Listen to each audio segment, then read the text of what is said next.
Gold, trusted gold buyers. మీరు తాకట్టు పెట్టిన బంగారాన్ని విడిపించి ఈ రోజు ఉన్న మార్కెట్ ధరకు కొనబడను. నాకు ఈ మధ్య కాలంలో మీరు మాట్లాడిన మాటల్లో నాకు బాగా అబ్జెక్షన్ అనిపించిన ఒక సందర్భం సార్. మంచు విష్ణు గారు అంటే మీకు కన్నప్ప రిలీజ్కి ముందు ఇంటర్వ్యూ ఇచ్చారు. అంటే ఆ ఇంటర్వ్యూలో మిమ్మల్ని ఆయన హోస్ట్ లాగా ఒక యాంకర్ గానో చూడలేదు. ఒక పెదనాన్న స్థానంలోనో ఒక బాబాయ్ స్థానంలోనో కూర్చోబెట్టి వాళ్ళ ఇంటి విషయాలు కూడా మీరు రండి, మీలాంటి పెద్ద మనిషి వస్తే కూర్చోడానికి మేము రెడీ అని చెప్పేసి మీకు అంత పెద్ద స్థానం ఇచ్చారు. అయితే కన్నప్ప సినిమా రిలీజ్ అయిన తర్వాత సినిమా రన్నింగ్లో ఉంది, థియేటర్లో ఆడుతుంది, అక్కడ శివపార్వతులు సెట్ కాలేదు, వాళ్ళని చూడడానికి నాకు ఇబ్బందిగా ఉంది, సో ఇలాంటి కామెంట్స్ చేశారు. మిమ్మల్ని అంత నమ్మిన మనిషి, అన్నేళ్ళు కష్టపడి అన్ని కోట్లు ఖర్చు పెట్టి సినిమా తీసి మీకు అంత స్థానం ఇచ్చి మీకు అంత ప్రయారిటీ ఇస్తున్న మనిషి, సో ఒక రకంగా చెప్పాలంటే చావోరేవో అన్నట్టు సిచ్యువేషన్ విష్ణు గారిది. అలాంటి టైంలో మీరు అలాంటి కామెంట్స్ చేయడం కరెక్ట్ అంటారా? 100% తప్పేం లేదు. ఎప్పుడు చెప్పాను నేను? 9వ రోజు చెప్పా సార్. 9వ రోజు చెప్పాను నేను చూసింది 8వ రోజు సినిమా సార్. 9వ రోజు పెట్టా, 10వ రోజు పబ్లిష్ అయ్యి ఉంటాను నాకు తెలిసి. అంతే సార్. 10 రోజుల తర్వాత అప్పటికి అయిపోయింది సినిమా, కలెక్షన్లు అయిపోయినాయి.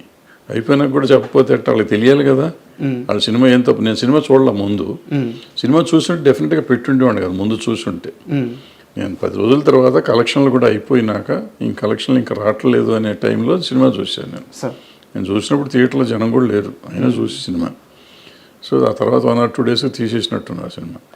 సో అప్పుడు పెట్టాను నేను. మీకు విష్ణు గారు ఏమైనా ఫోన్ చేశారా? నేనే ఫోన్ చేశాను, విష్ణుకి ఫోన్ చేశా, మోహన్ బాబు గారికి కూడా ఫోన్ చేశా. ఓకే.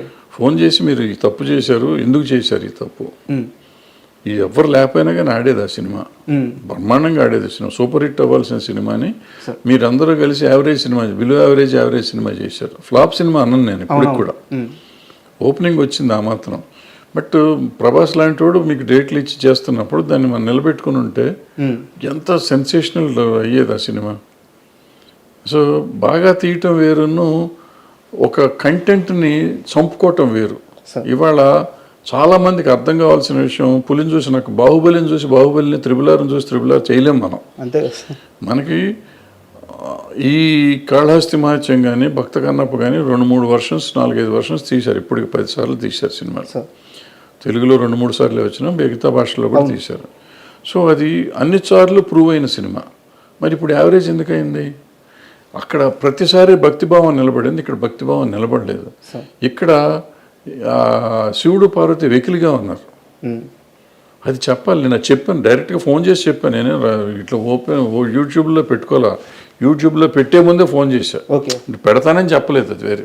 బట్ వాళ్ళకి ఫోన్ చేసి చెప్పాను, ఇద్దరికి చెప్పాను. మోహన్ బాబు గారిని గట్టిగా అన్నాను నేను, మీరు పట్టించుకుని ఉంటే ఇట్లా ఉండదు సినిమా.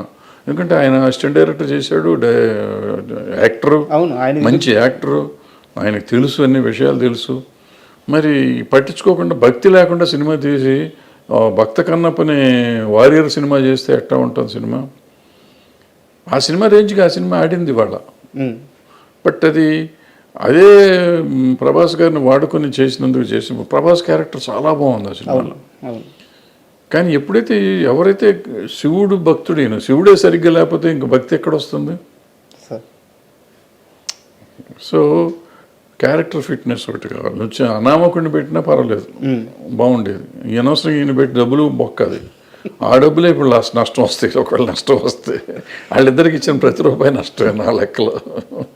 అంటే సో అందుకని ఇప్పుడు మీరు అన్నారు, మీరు ఇంతకుముందు కూడా అన్నారు నాకు ఈగో అనో లేకపోతే కోపం అనో ఇంకోటనో. మన వాళ్ళకు కూడా మనం చెప్పకపోతే ఏంటి? ఇది కాకుండా నన్ను సీనియర్ ఇంతకుముందు అడిగారు, మీరు ఈ ఇండస్ట్రీ కోసం ఏంటని. ఇండస్ట్రీకి ఈ పాఠం చెప్పాలి. ఇది నేను చెప్పకపోతే, నాకు తెలిసినంత వరకు తప్పో ఒప్పో నేను చెప్పింది చెప్పకపోతే రేపు ఇంకోళ్ళు తీస్తారు, ఇంకో కన్నప్ప తీస్తారు, అది ఫ్లాప్ అవుతుంది. మీరు పాండురంగ మహత్యం తీశాడు రాఘవేంద్ర గారు, పాండురంగాన్ని, ఆయన ఇలాగే తప్పులు చేశాడు, అది పోయింది. సో భక్తి సినిమాని భక్తిభావంతో మీరు తీయకపోతే ఆ సినిమాలు పోతాయి. మీరు పాండురంగ సినిమా తీసుకోండి, కన్నప్ప తీసుకోండి, ఇంకోటి తీసుకోండి. మరి బాలకృష్ణ గారు, రాఘవేంద్ర గారు పెద్ద సినిమానే కదా అది. మరి ఎందుకాళ్ళ పాటలు కూడా బాగానే హిట్ అయినాయి, ఎందుకాళ్ళ దాంట్లో పాత సినిమాలో ఉన్న భక్తి ఏది? ఆ ఎమోషన్ ఎక్కడ దొరికింది? రాలేదు. ఎందుకు రాలేదు? ఎందుకు తీయలేకపోయారు మీరు? సో ఏదో మార్పులు మీరు చేద్దాం అనుకుంటే అవ్వదు అది. సార్ ఏదో చేసేద్దాం, వాళ్ళు చేసిన దానికంటే మనం గొప్పగా చేద్దాం, గొప్పగా చెయ్యండి. ఆ భక్తి పారవస్యం ఎవరికైనా రావాలి. సినిమా చూస్తుంటే అనుభూతి రావాలి, రోమాలు నెక్కిపోవాలి. భక్తి సినిమాల్లో ఉండే అడ్వాంటేజ్ అది. సినిమా రిచ్గా తీశారా, ఖర్చు పెట్టారా లేదా కాదు, భక్తి వచ్చేస్తుంది ఆటోమేటిక్గా. నేను దేవుడి దండం పెట్టను, కానీ భక్తి సినిమాలు చూస్తుంటే నా కళ్ళెమ్మటి నీళ్ళు వచ్చేస్తాయి. ఒక రకమైన జలధరింపు వస్తుంది బాడీలో సినిమాలు చూస్తుంటే. అది అంటే యాజ్ ఎ కామన్ ఆడియన్స్, భక్తుడు సినిమా దేవుడు కాదు కాదు అక్కడ ఎమోషన్ వస్తుంది. ఇప్పుడు అన్నమయ్య సినిమా చూస్తాం. అన్నమయ్యలో ఆయన జీవితం అంతా ఆయన కోసం దారపోస్తాడు. దారపోసినాక ఆ లాస్ట్ సీన్లో ఉన్నప్పుడు అప్పుడు జోలపాట పాడావు చూడు అంటే ఆయన విష్ణుమూర్తి పాడతాడు, వెంకటేశ్వర స్వామి పాడతాడు ఆ పాట. అవును, నా పాట మీ నోటి గుండా అంటే నేను జన్మ తరించింది అయ్యా అంటా ఉంటే వల్ల వల్ల వల్ల వల్ల ఈ రోజుకి ఏడుస్తాను నేను. అది 20 సార్లు చూసాను నేను, చూసి ఉంటా 20-30 సార్లు చూసి ఉంటా. ఈ రోజుకి లాస్ట్ అప్పుడప్పుడు భక్తి భావంలో 15 నిమిషాలు వేస్తారు. ఆ డైలాగ్ వచ్చినప్పుడు ఏడుపు వచ్చేస్తుంది. అది దట్ ఈస్ పవర్ ఆఫ్ ఇది భక్తి. 1 month బ్యాక్ రాఘవేంద్రరావు గారిని కలిసాను సార్. ఆయన దగ్గరికి వెళ్ళి ఒక సందర్భం వెళ్ళి బ్లెస్సింగ్స్ తీసుకున్నాను. ఆ సమయంలో ఈరోజు మీరు ఏదైతే ఎగ్జాంపుల్ చెప్పారో ఆ గడప దగ్గరికి వచ్చి తను రాసిన పాటలన్నీ అక్కడ వేసి ఆ దర్శనం అవ్వగానే అదే ఎగ్జాంపుల్ సార్ నాకు ఆయన చెప్పినప్పుడు ఈ రోజుకి ఆయన అన్నమయ్య అంటే రాఘవేంద్రరావు అలాగే పులకరించిపోతున్నారు. ఆయన నేను తీయలేదా ఆ సినిమా, వెంకటేశ్వర స్వామి నా చేత తీపించుకున్నారు అంటున్నారు. మీరు అంటున్నట్టు అది భక్తి సినిమా. అది అందులో అన్ని 100 తప్పులు ఉన్నాయి. ఆ సినిమాలో లేనన్ని తప్పులు ఆ సినిమానే ఫాలో అయ్యారు. ఈ సినిమా కన్నప్ప కూడా అందులో వెంకటేశ్వర స్వామి వాళ్ళు అందరూ కలిసి అది చేయలేదు ఇది చేయలేదు అన్నప్పుడల్లా వీడు మారిపోతూ ఉంటాడు ఈ భక్తుడు అన్నమయ్య. బట్ అంత చేసింది లాస్ట్ 15 minutes ఆయన చేసిన భక్తి ఉంది ఎక్కడైతే ఉందో పులకించిపోయారు. అది పీక్ తీసుకెళ్ళిపోయారు. సో మిగతాదంతా మర్చిపోతాం మనం సార్. అది that is film making. Pushpa cinema మీద మీ అభిప్రాయం ఎప్పటికైనా మారింది? నేను అభిప్రాయపడ్డాను. నేను సినిమా బాగానే ఉందిగా. సినిమా బాగుంది. సినిమా మీరు చూడక ముందు స్మగ్లింగ్ ఏదో చెప్పారు నాకు, స్మగ్లర్ అంట, పోలీస్ ఆఫీసర్ ఉండే పూల్లో పాసు పోస్తాడని చెప్పేసి ఇట్లాంటి కామెంట్స్ విన్నాను. సో నాకు సినిమా చూడబుద్ధి కావట్లేదు అని చెప్పేసి మీరు ఒక స్టేట్మెంట్ అన్నారు. సినిమా చూసిన తర్వాత మీ అభిప్రాయం మారిందా? సినిమా కూడా నేను ముక్కలుగా చూసాను. నాకు సినిమా పెద్దగా అంటే బట్ నాకు సెకండ్ హాఫ్ నచ్చిందని చెప్పాను. తర్వాత వీడియో పెట్టాను, మీరు చూడలేదేమో. సెకండ్ హాఫ్లో ఫ్యామిలీ ఎలిమెంట్ ఏదైతే ఉందో, మిగతా సినిమా అంతా చండాలం నాకు ఇప్పటికీ కూడా. కానీ నా పెద్ద ఇష్యూ మామూలు రెగ్యులర్ కమర్షియల్ సినిమా అదే పెద్ద పట్టింపు కాదు. కానీ వైఫ్ అండ్ హస్బెండ్ ఎలిమెంట్ తీశాడు, అద్భుతంగా తీశాడు. వాళ్ళిద్దరూ ఆ అమ్మాయి ఈయన కోసం, ఈయన అమ్మాయి కోసం పడే పాటలు ఉన్నాయి. పుష్ప రష్మిక కోసం, అర్జున్ రష్మిక కోసం, రష్మిక అర్జున్ కోసం వాళ్ళు మాట్లాడే మాటలు కానీ కమర్షియల్గా బాగున్నా కూడా నిజంగా కూడా ఎమోషనల్గా కూడా ఉన్నాయి.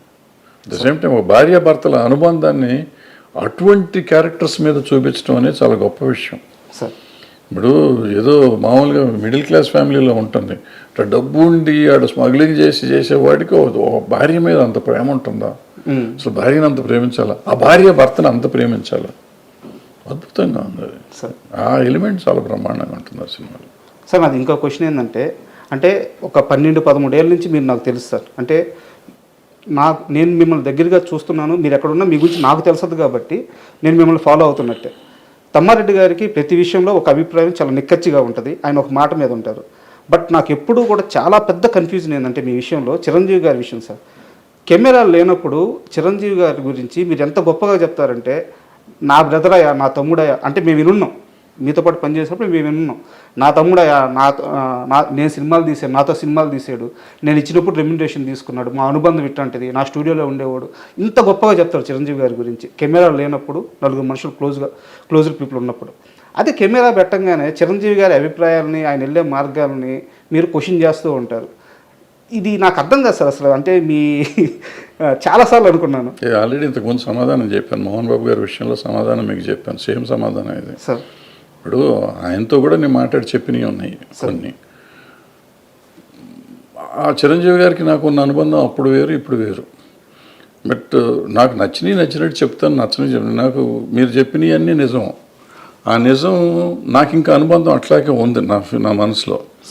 ఆయనకి మనం ఇవాళ మన చాలా దూరం అయిపోయాం కాబట్టి, బట్ నాకు అనిపించింది చెప్పాలి. ఎందుకు చెప్పాను మోహన్ బాబు గారికి ఆ సినిమాని గురించి ఎందుకు పెట్టారు మీరు, వాళ్ళ జీవితం నాశనం అయిపోతుంది కదా అన్న. జీవితం నాశనం అవ్వదు, నెక్స్ట్ టైం ఆ తప్పు చేయకూడదు అనేది నా పాయింట్. ఈవెన్ ఈయనకు కూడా అంతే. ఆయనకి ఇవాళకి నా తమ్ముడే, ఏ రోజుకి నా తమ్ముడే, నేను చచ్చేదాకా నాకు తమ్ముడే అతను, అది కాదంటల్లా. అతని వెల్ విషర్నే నేను. వాళ్ళు ఒప్పుకున్నా ఒప్పుకోకపోయినా, నమ్మినా నమ్మకపోయినా నేను వెల్ విషర్నే. వాళ్ళు బాగుండాలి అంటే ఇలాంటి తప్పులు చేయొద్దని చెప్పడం, నా ఉద్దేశంలో ఉన్న తప్పులు చేయొద్దని చెప్తాను, ఇప్పటికి చెప్తాను నేను అనిపిస్తే. ఊరికి ప్రధానికి వచ్చేసి పని పాట లేకుండా దాని గురించి ఇప్పుడు మంచి మాటలు చాలా చెప్తాను నేను. చిరంజీవి గారిని చాలాసార్లు చాలామంది తిడతంటే నేను వచ్చి మాట్లాడి అడ్డం పడ్డ రోజులు చాలా ఉన్నాయి. మరి ఎందుకు పడుతున్నాను, నాకేం అవసరం సార్? నాకు అర్థం ఆయన నన్ను అడగడు కదా పాపం. ఎప్పుడు నాకు ఫోన్ చేసి ఏమండి వాళ్ళు ఎవరో నన్ను తిడుతున్నారు మీరు రెండని పాపం ఎప్పుడు అనలేదు, వాళ్ళు ఏ జోలికి రాలేదు. బట్ ఎవరో అంటే తప్పు కదా. ఒక మనిషిని ఎందుకు ఇష్టాలతో సంబంధం లేదు. ముందు ఒక మనిషిని మనం కాపాడతాం కాదు, అనవసరంగా అతన్ని స్కేప్ గోట్ని చేయకూడదు. ఆయన చిరంజీవి గారు అవ్వచ్చు, ఇంకోళ్ళు అవ్వచ్చు, ఎవరినైనా కానీ మనం అనవసరంగా దాన్ని చేయకూడదు. ఎవరిలో అడ్వాంటేజ్ నోరు ఉంది కదా అని ఎవడు పడితే ఆడు ఏది పడితే అది మాట్లాడితే మనం క్షమించకూడదు, వదిలిపెట్టకూడదు. అంటే at least I should raise my voice. ఆయన కోసం నేను మంచి కోసం చెప్తాను. ఏదైనా తప్పు అని నేను చెప్పేది చాలామంది నెగిటివ్గా తీసుకుంటారు. నెగిటివ్ కాదు, నా ఉద్దేశంలో పాజిటివ్. అతనుకున్న చరిష్మాకి ఆయనకున్న దానికి కొన్ని ఆయన చేయకుండా ఉంటే బాగుంటుందని నాకు అనిపిస్తుంది. బట్ ఆయన పరిధిలో ఆయనకుంటే ఆయనకుండేది మన అవసరం అనుకో ఎక్కువ. బట్ ఆగలేను. అది కూడా ఎవరిని అడిగితే చెప్తాను, కావాలని పెట్టి వీడియో పెట్టి చెప్పడం అనేది నేను చేయను. అంటే ఎందుకన్నానంటే సార్, ఇప్పుడు ఇండస్ట్రీ అని కాదు సార్, 2 తెలుగు రాష్ట్రాల్లో కానీ మన ఇండియా వైడ్ కానీ మేము చిరంజీవి తమ్ముళ్ళమి, చిరంజీవి మా అన్నయ్య, మెగాస్టార్ మా అన్నయ్య అని చెప్పుకునే వాళ్ళు కొన్ని కోట్ల మంది ఉన్నారు. బట్ చిరంజీవి నా తమ్ముడు అని చెప్పే ఒకే ఒక్క పర్సన్ తమ్మారెడ్డి భరద్వాజ. అది మీరు ఎప్పుడు చెప్తూ వస్తున్నారు. బట్ ఏంటంటే కొన్ని సందర్భాల్లో మీరు చేసే కామెంట్స్ ఆయన మంచి కోసమే కానీ వెల్ విషర్గా కానీ చేసే కామెంట్స్ అవి రాంగ్గా పోర్ట్రేట్ అయ్యి వెళ్ళిపోయినప్పుడు కొంతమందికి రాంగ్గా అర్థమవుతుంది. అన్నీ తెలిసిన మనిషిగా నాకు ఈ వైరుధ్యం అర్థం కాలేదు, అందుకని అడిగాను. పడ్డోడు ఎప్పుడు చెడ్డోడు కదా మనకి. కానీ ఇండస్ట్రీలో ఆ నలుగురు ఎవరు అసలు ఉన్నారా లేరా? అన్నీ అయిపోయినాయి, వాళ్ళే ఒప్పుకున్నారు కదా. మళ్ళీ ఇప్పుడు కొత్తగా నేను ఎందుకు మాట్లాడతాను, వాళ్ళే వచ్చి ఈ మధ్య చెప్పారు మేమే నలుగురిలో ఉన్నాం కానీ మేము లేవు దాంట్లో అని చెప్పుకున్నారు. అంటే సమస్య ఏంటంటే చెప్పిన వాళ్ళందరూ మేము లేవంటున్నారు. అది చెప్పలేదు కాబట్టి, చెప్పారు కాబట్టి ఆ నలుగురే. మేము లేవన్న నలుగురు. అండ్ రానున్న కాలంలో చిన్న సినిమాల పరిస్థితి ఎలా ఉండబోతుంది? ఇప్పుడున్న ఇండస్ట్రీ విధానం అంటే ఈ సినిమాలు తీసే విధానం కానీ, కోట్లు ఖర్చు పెట్టి హీరోలకి ఈ భారీ రెమ్యునేషన్ ఇచ్చి వెళ్తున్న ఈ విధానం కానీ, ఇండస్ట్రీ రాబోయే 10-15 సంవత్సరాల్లో ఏ స్థాయిలో ఉండబోతుంది మీరు అనుకుంటున్నారు? చిన్న సినిమాల పరిస్థితి ఎలా ఉండబోతుంది? పెద్ద సినిమాలు తీసే నిర్మాతల పరిస్థితి ఎలా ఉండబోతుంది? ఏం చాలా దుర్భరంగా ఉంటుంది, చూడాలి. అంటే మంచి సినిమాలు కొన్ని చిన్న సినిమాలు, అది మన కోర్టు ఆడినట్టు, బలగం ఆడినట్టు చిన్న సినిమాలు ఆడుతున్నాయి కదా, అట్లా ఆడుతూనే ఉంటాయి. But bad position. సార్ చాలా విలువైన మీ సమయాన్ని మాకు కేటాయించి, అంటే నేను అడగంగానే ఇంటర్వ్యూకి ఒప్పుకొని నన్ను ఎంకరేజ్ చేశారు. సో మీకు విలువైన సమయాన్ని మాకు ఇచ్చారు, చాలా థ్యాంక్ యూ సార్. మరో మంచి టాపిక్తో వీలైతే మళ్ళీ ఒక మంచి ఇంటర్వ్యూ చేద్దాం. Thank you.